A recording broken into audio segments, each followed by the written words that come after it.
Hiya! I'm currently in Wisconsin.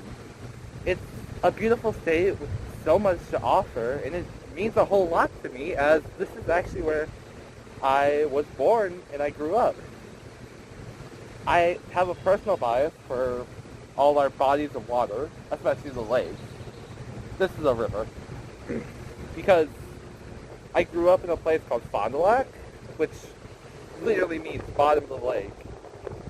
And because we're at the bottom of Lake Winnebago. It's such a beautiful place, and I just have so many both nostalgic memories and hopes to make new great memories at such beautiful places. If you've heard about Wisconsin in the news recently, it's probably due to our brand new AI data centers that are being built in this state. It it saddens me a bit with such a beautiful state that we have here. Asking why they're choosing Wisconsin is a bit complicated. Obviously, these centers don't care about beauty. They're big factories. So why did they choose Wisconsin? It might seem obvious why they chose Wisconsin. I don't know if you've heard, but I've certainly heard several stories about how these data centers use high amounts of water.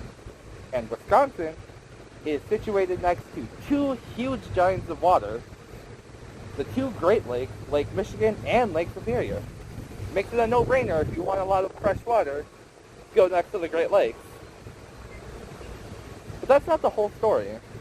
While certain data centers do use up lots of water, Microsoft has said that their data centers in Wisconsin are going to be using closed-loop systems, which don't use much water, but use a ton of electricity. So why did they choose Wisconsin? A little bit of digging will lead you to find our state budget from 2023 to 2025.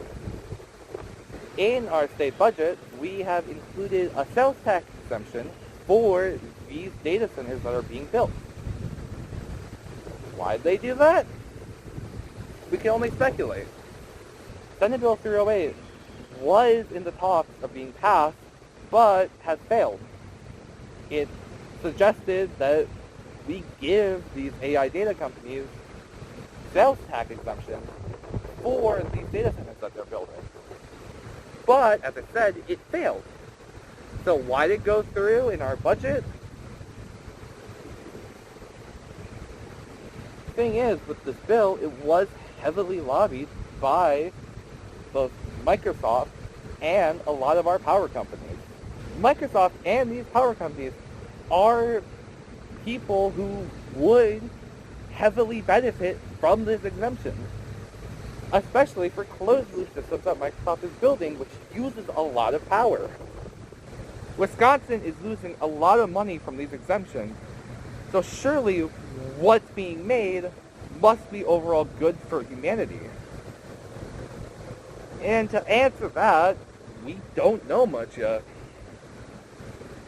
Sure, I'm sure you know somebody with a story about someone who started using AI or started producing shit work. I have a story. I have several stories.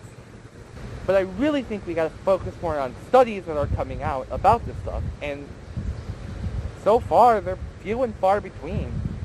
The ones we have seem somewhat negative, but we really are just stuck until we have more data. But for now, let's talk about what there is. I've brought two interesting studies that I think have interesting conclusions, and I want to talk about. I'm going to start with the impact of generative AI on student learning, a study of learning satisfaction, self-efficacy, and learning outcomes by... and their Chinese name, I don't remember the pronunciation. It's a study where they gave college students two tests. One where they had a human teacher to help them learn, and one where they had generative AI to do the same thing. I'm just going to read the conclusion. The results show that there was no significant difference in training satisfaction between generative AI assistance group and the teacher assistance group. However, in the dimension of self-efficacy, students who interacted with the teacher exhibited higher levels of self-efficacy. In terms of learning outcomes, the results showed that students who had interacted with generative AI showed higher learning outcomes. I've had a lot of conversations with my teachers talking about teaching. It's a lot more than just learning a specific thing. Teachers are trying not to just teach their material, but also how to learn new material. And the study seems to show that generative AI is less focused on giving our students the ability to learn how to learn and more just learn the answers to stuff. While this is a super interesting conclusion, it's still not enough because the study only examined 20 people. Any major conclusions coming from this is just a bit unscientific. I would love to read more about this with way more participants and to see what more conclusions we can drag from it. Is it more of the same or is it different? Another study I found with way more participants and more of a conclusion to draw from, titled, "Would You Rather Work with ChatGPT or a Human Coworker?" Exploring the impact of generative AI on job satisfaction by Dominic Zaz and Lynn Schmode. In the study, there were 202 participants where they would be given tasks to do, and they'd either get help from a human or from ChatGPT. This study comes to an interesting conclusion.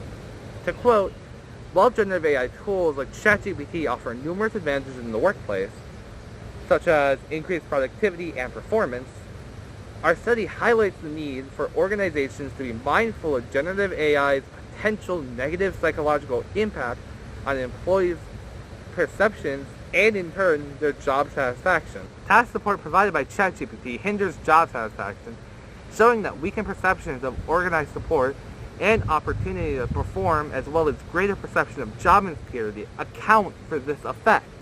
From these two conclusions, it seems like these tools aren't here to help people like you or me, and instead only here to help corporations. ChatGPT provided better levels of productivity, but also really negatively affected the workers working with it. From that small study, it's negatively affecting students as well, ruining their self-efficacy. If these tools are here and these corporations are doing whatever they want to screw over normal people, it's kind of really easy to get sad about it. To curl up in a ball and ask what we can do. And the easy answer is to say we can do nothing. But the easy answer is wrong. We can do stuff. To tell of a recent story, Caledonia, Wisconsin was going to have a data center built in it. But the citizens didn't want that. Instead, the Caledonians showed up to the town meeting, said no, and it worked. Microsoft left. It's easy to give up, but we as people shouldn't. If you're as against these centers as I am, talk to your representatives. They are required to listen. Show up to your town meetings.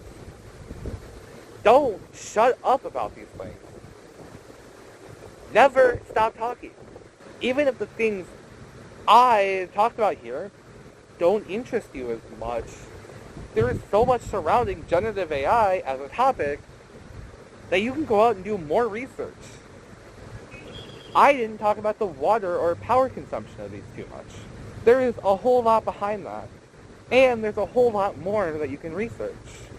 I do hope you go out there and fight and research and never give up. Have a great rest of your day.